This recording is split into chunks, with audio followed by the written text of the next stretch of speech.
Bonjour. Alors moi qui avais prédit que Bruno ne serait interdit de passer à TPMP puisque Benjamin Castaldi avait sorti l'affaire des cartouchiers, c'est-à-dire que Castaldi donc avait dit qu'il y avait des cartouchiers où quand le maître de midi était dans difficulté, on lui mettait des questions faciles, etc., etc.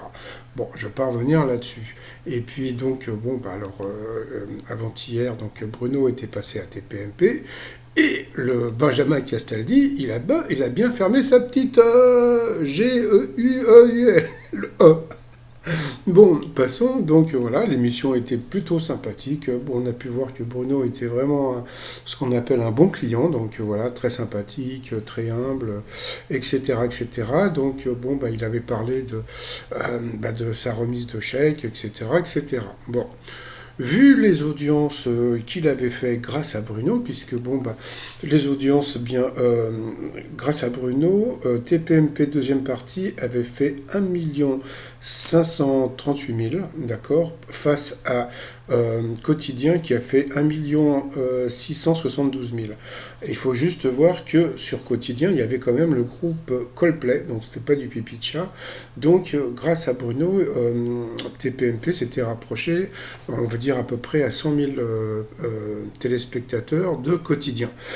Donc, qu'est-ce qu'il a fait le Cyril Hanouna? Pas con, qu'est-ce qu'il fait? Il réinvite le Bruno. J'ai dit, bah, grâce à lui, j'ai fait de l'audience, donc je vais réinviter. Donc, sur le coup, on se dit, tiens, et voilà, il va balancer un petit quiz, etc., etc. Donc, bon, ils lui ont posé des questions.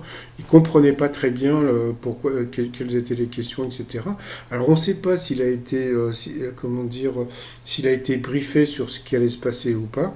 Mais bon, voilà, donc bon, tout le monde a reparlé de Bruno. Et puis, bon, bah voilà, quoi. Donc on s'est aperçu que quelque part, c'était ce qu'on appelle un guet-apens. Voilà, donc guet-apens, comme on pouvait le voir, comme je l'ai écrit, c'était vraiment un guet-apens, c'est-à-dire que bon, à partir du moment où Bruno n'a jamais caché son homosexualité, et puis bon, on n'en a jamais fait vraiment gaffe sur, comment dire, pendant l'émission.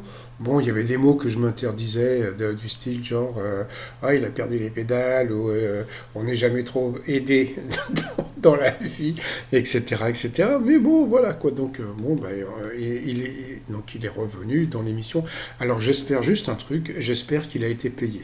Parce que franchement, normalement, bon, je pense que la première fois, il n'a pas été payé, mais j'espère que là, il a été payé parce que là, au lieu de faire un petit sujet de 10-20 minutes comme ils font d'habitude sur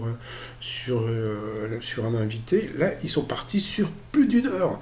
C'est-à-dire que pendant plus d'une heure, c'est énorme. Donc ils ont fait un sketch, c'était un peu une pièce de théâtre, donc bon, bah, comme on peut voir, eh bien Bruno était vraiment il se posait vraiment des questions à savoir mais qu'est-ce que je fous là, qu'est-ce qui se passe, etc. Et puis bon, comme je vous ai dit, donc c'était un guet-apens, c'était bon voilà, donc bon par rapport à un éventuel coup de foudre avec avec Delormeau. Donc bon d'abord Bruno est revenu sur le jeu, il a parlé du million, il a encore confirmé qu'il était un clubber, donc comme je vous ai expliqué hier, un clubber c'est une personne qui va souvent en boîte, et c'est pour ça que je pense que c'est pour ça que dans l'étoile mystérieuse, vous aviez David Guetta, je pense que c'était je pense ils ont mis cette étoile en pensant qu'il allait la trouver rapidement avant la fin, justement puisque bon, il avait plus rien à comment dire, il avait plus rien à gagner, il avait gagné déjà le million, donc bon quelque part c'était un peu gênant sa présence parce que bon même s'il est sympa, donc mais bon à partir du moment où il avait tout gagné, donc record de tout, le million, etc. Donc je pense que le fait que ils ont mis l'étoile mystérieuse de David Guetta, je pense que c'est parce que bon, ils pensaient qu'il allait la trouver avant la fin. Voilà, comme ça aurait été quelque chose en disant oui, il est formidable, il est formidable, il a trouvé l'étoile de David Guetta avant la fin. Mais bon, comme on a pu voir, il ne l'a pas trouvé puisqu'il a été éliminé. Donc voilà, donc au départ, donc voilà, c'était voilà, comment dire, donc Bruno, donc comme je vous ai dit, donc il est revenu sur le jeu, il a parlé de son petit million, de ce qu'il allait faire et tout, etc., etc. Et puis bon, comme je vous ai dit, c'était un vrai guet-apens, donc coup de foudre ou pas dans TPMP. Donc là, à partir de là, c'est comme je vous ai dit, donc c'était une vraie pièce de théâtre. Donc voilà, c'était pas, bon, c'était pas la cage aux folles non plus, hein, mais bon, c'était une pièce de théâtre. Voilà, donc bon, est-ce que Delormeau, 40, je sais plus quel âge il a, 40 et quelques années, avait une chance avec Bruno. Donc voilà, c'est parti pendant des heures et des heures. J'ai vu sur les réseaux sociaux que bon, bah, ça a fait rire beaucoup de gens et puis ça a été aussi malaisant. C'est-à-dire que bon, comme on a pu, bon, je ne sais pas si vous avez regardé la séquence, mais Bruno a gardé tout le temps le sourire, mais il y a un moment, on avait l'impression que c'était un sourire un peu gêné, parce que donc, bon, bon, il y avait des questions qui étaient vraiment un peu de cul et tout, et franchement, c'était hyper gênant, et puis bon, bah, le Hanouna, bon, il s'en fout, hein, et, lui, son truc, c'est l'audience, hein, donc voilà. Après, ils ont posé des questions, à savoir, oui, est-ce que vous pensez que Delormeau serait un bon amoureux pour Bruno, gna gna gna. Ils ont posé la question à tout le monde, donc bon, la majorité était contre. Mais bon, on savait très bien que c'était un genre de petit jeu et puis que bon, il n'y aurait pas de suite. Mais bon, c'est quand même parti. Donc tout le monde s'est encore un peu foutu de la gueule de leurs mots. C'est vrai que bon, il paraît que c'est un mec qui est pas mal radin, etc., etc. Et puis je crois qu'il est déjà en couple, hein, donc c'était vraiment, donc bon voilà. Puis en plus, bon là, je sais pas si vous avez vu, bah donc hop, il lui a mis la main. Donc bon, la main quand même sur l'épaule, mais quand même la main.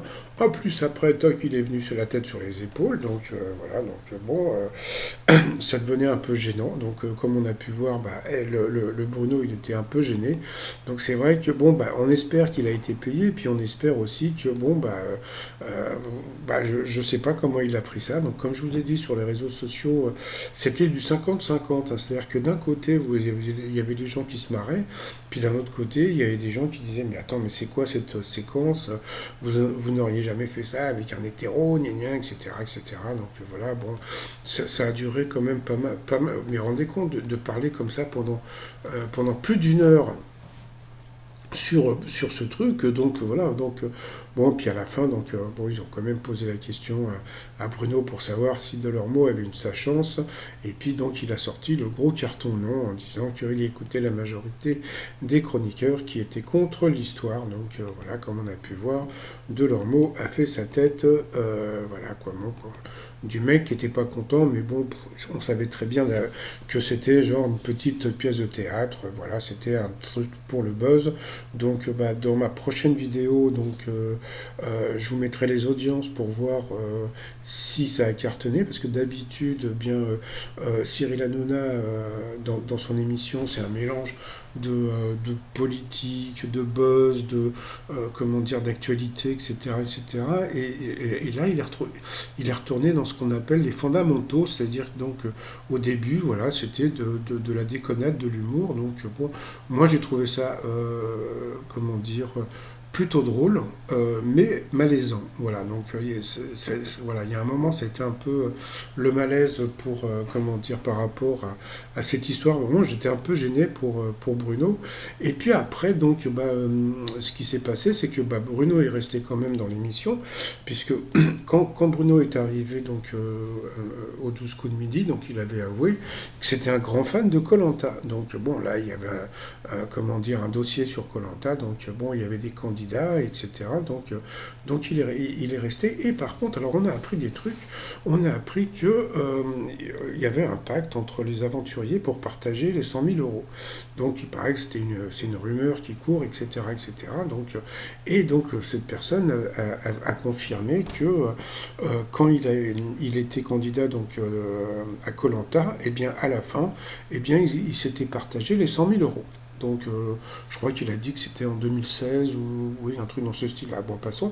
Entre-temps, bon, comme d'habitude, de leur mot, oui, j'ai des sources, ouais, gros mytho, donc il connaît personne, mais bon, c'est pas grave. Et puis après, bon, bah, ils ont cassé le Claude. Bon, c'est vrai que bon, le fait qu'il soit, comment dire, médiatisé et surtout qu'il ait jamais gagné, donc koh fait que, bon, bah voilà, donc Kuba, arrogance. Je pense que c'est vrai que, bon, bah, le fait que Claude, bon, il sait que, bon, voilà, donc tout le monde le kiffe et tout. Mais bon, maintenant, à partir du moment où il y a des Kuba, etc., et puis comme on sait que peut-être à la fin, il va y avoir un partage. Donc on se dit, mais bon, à quoi ça sert de voir la finale? Parce qu'il suffit de juste de voir qui seront les quatre derniers, et puis on se rend compte que peut-être qu'ils vont partager. Donc c'est vraiment le truc que j'ai trouvé assez, comment dire, bah, moi j'ai trouvé ça intéressant, le fait de savoir que bah, ils pouvaient partager les gains. Donc bon, bah, voilà, donc on est toujours un peu crédule par rapport à ce genre de choses, mais bon, c'est comme je vous dis, hein, même par rapport au 12 coups de midi, il y a encore des gens qui pensent que l'émission est 100% honnête, hein, donc, mais bon, c'est pas grave, hein, donc, dans la vie, il y a des gens qui voient du mal partout, il y en a d'autres qui voient du bien partout, et puis d'autres qui se méfient comme moi. Donc voilà, moi je me méfie toujours. Donc voilà, bon, pour finir, donc, bah, j'avais fait le t-shirt champion du monde de Bruno. Bah, hier, j'ai Martine qui m'a commandé un t-shirt spécial, donc que je lui ai fait. Je lui ai fait le t-shirt Fifou Dingo. Donc voilà, donc si vous êtes intéressé par ce t-shirt, c'est sur le site trosmignon.com. Bon bah sinon je vous dis à tout à l'heure pour mon résumé des 12 coups de midi. J'ai toujours pas changé les vignettes, hein, donc c'est pas grave. Voilà, comme ça au moins, et, comment dire, bah, vous le verrez un petit peu plus, le Bruno. Allez, je vous dis à tout à l'heure, bye bye.